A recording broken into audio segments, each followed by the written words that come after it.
Assalamualaikum warahmatullahi wabarakatuh. Perkenalkan, nama saya Sela Sulistiawati dari kelas PAIA 2 dengan NIM 21030802211037. Di sini saya akan menceritakan salah satu kisah-kisah sahih dalam Al-Quran dan As-Sunnah. Kisah orang sombong yang dibenamkan oleh Allah. Ini adalah kisah seseorang yang celaka karena perbuatannya. Terkadang manusia lupa pada hakikat dirinya. Dia lupa bahwa dia diciptakan dari tanah, bahwa asal-usulnya adalah dari air yang hina, dan bahwa dia keluar dari kelamin 2 kali. Kali pertama ketika dia keluar dari tulang rusuk bapaknya, dan kali kedua ketika ia keluar dari rahim ibunya.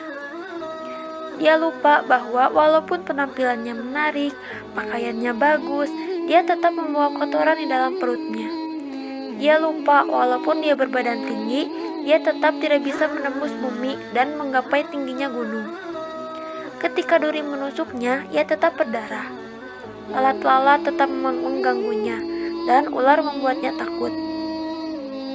Muaranya adalah kematian. Jika kita dibuka setelah beberapa hari sejak dimakamkan, niscaya keadaan kita sangat menakutkan keluarga dan orang-orang terdekat kita.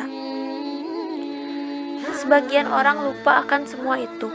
Mereka membanggakan diri. Ujub menguasai mereka karena bentuk tubuh, warna kulit, tinggi badan, dan pakaian yang bagus. Mereka berjalan di muka bumi dengan takabur, memalingkan pipinya dari manusia, menyeret pakaiannya di belakangnya, memandang manusia dengan pandangan penghinaan dan cibiran. Dia mengira dirinya orang terbaik, padahal sebenarnya dialah yang terburuk. Dia bisa diliputi oleh azab Allah di dunia sebelum akhirat. Ini adalah seorang laki-laki dari kelompok seperti di atas, dari kalangan umat sebelum kita.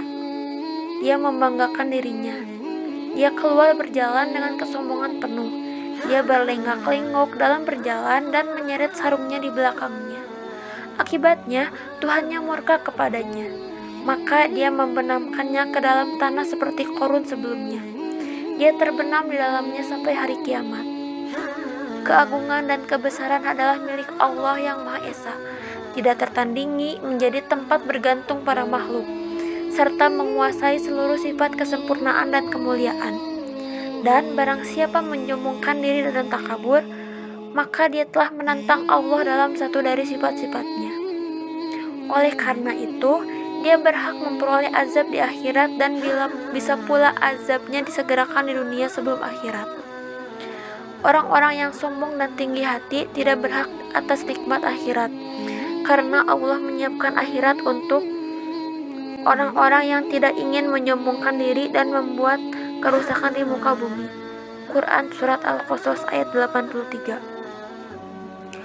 Orang-orang yang sombong adalah orang-orang yang tinggi hati di muka bumi. Ketinggian hati ini mendorong mereka untuk merusak tanaman, hewan, dan semua yang ada di muka bumi.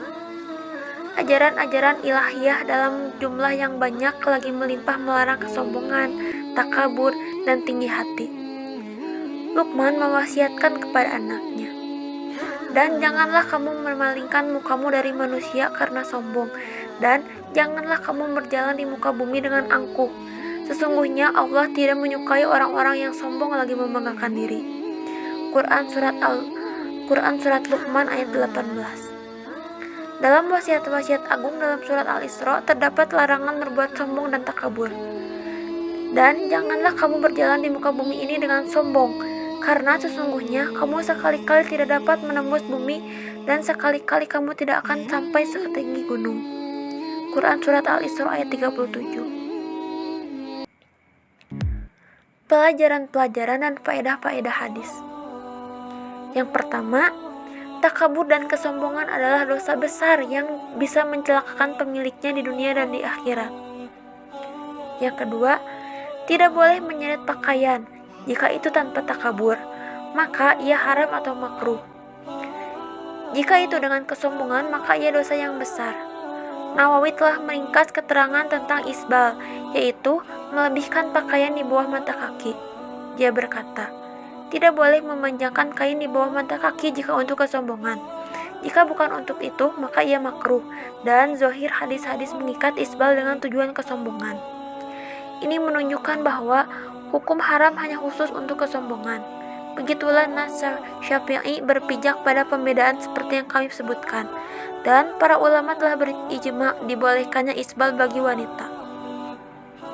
Yang ketiga, bukan termasuk kesombongan jika seorang hamba menampakkan nikmat Allah kepadanya, seperti saat dia bersandal bagus dan berpakaian bagus.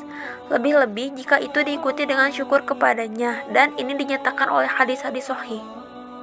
Yang keempat, sebagian dosa hukumnya disegerakan di dunia sebelum akhirat, sebagaimana orang sombong ini yang dibenamkan oleh Allah ke bumi.